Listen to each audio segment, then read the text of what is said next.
Yo, what's up guys? Good day. Wala tayong fishing today. Dahil, yun nga, hindi pa natin schedule at wala pa tayong bakanting araw para makapag-fishing.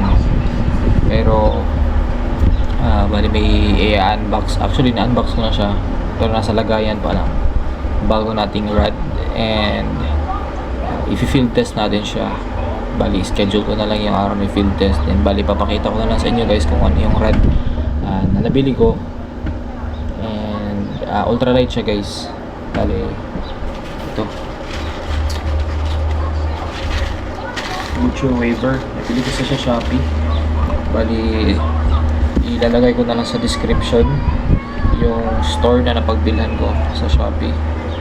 Shopee lang naman talaga yung platform na pinagbibilhan ko ng mga fishing supplies. So guys, bali papakita ko na lang sa inyo yung itsura itong rod. Actually guys, 802 tong nabili ko. Bali yun yata yung pinaka malaki kong pagkakamali. Bakit 802 yung binili ko? Available naman yung 702. But dahil curious ako guys, out of my curiosity, napilitan akong 802 na lang yung bilhin ko since hindi ko pa nasusubukan gumamit ng napakahaba na rod. Kaya ito guys, ito yung handle nya. Ito guys, bali yung grip nya, yung hawakan nya is may logo ng Goture. Ewan ko guys kung may imitation na ba ng Goture products, I don't know, but so far upon seeing it, solid naman. Then meron siyang warning sign dito banda na ano siya, high risk of electric shock. So parang conductor siya ng electricity. Avoid lang tayo mag-fishing lalo na pagka masama yung panahon, yung mga kulog at kidlat, lalo na pag ganitong klase ng mga rod. So at least nagbibigay sila ng mga warning. So guys, no, Goture Waiver, length nya, specs is yun na nga yun, 8 feet. Then section 2, dalawa. Ito yung tip nya, haba-haba ng tip. So since 8 feet siya, 8 din yung ring guide niya. Yan guys, 8 din yung ring guide niya. Then yung lure weight niya hanggang 6 grams yung pinaka maximum niya. 2 grams to 6 grams. Bali kinonvert ko na lang tong 1/16 to 1/4.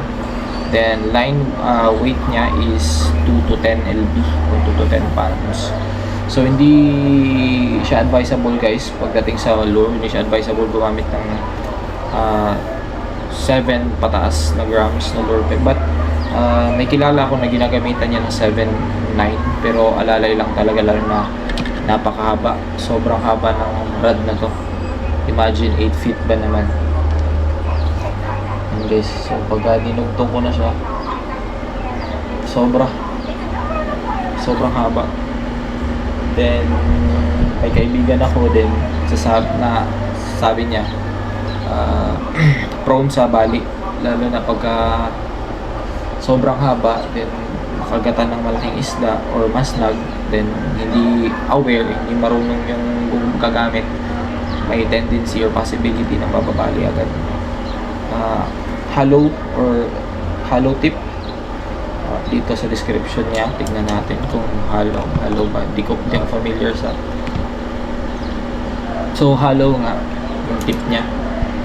Pag hollow guys, di ba, may empty yung inside, ganun yun, di ba? Pag solid naman, filled or may laman yung gitna. So bali, abangan nyo na lang guys yung schedule ko para ma-field test to. Pero yun nga guys, kinakabahan ako kasi may nag-comment sa TikTok. Ako unang nag-initiate ng comment sa video niya dahil nagpo-promote siya ng rod na Goture Waiver.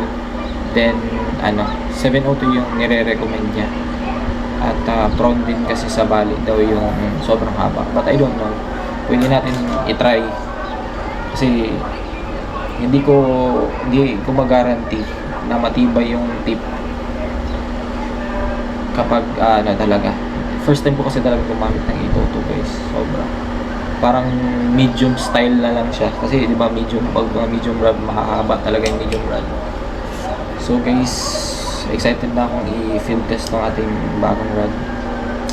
Yan. Butcher Weaver. So, sa mga curious dyan, bumili na rin kayo. Hindi to sponsored ni Gochur ha. Nga pala guys, yung store pala nga nabilhan ko is official store din ng Gochur. Sa Shopee, Gochur Fishing Gear Store. So, ito yung store nila. Kaya, abangan nyo na lang yung mga fishing episodes and fishing videos guys. So hindi pa nakapag-subscribe, subscribe kayo sa YouTube channel ko. Don't forget to like, hit the comment button or something, mag-comment kayo, suggestion, anything. And don't forget to click the notification bell para ma-notify kayo sa mga upcoming videos. And panoorin na rin yung mga previous videos natin. Maraming salamat pala sa mga nakapag-subscribe. Stay tuned lang kayo palagi sa mga upcoming videos ko. Bye bye, fish on.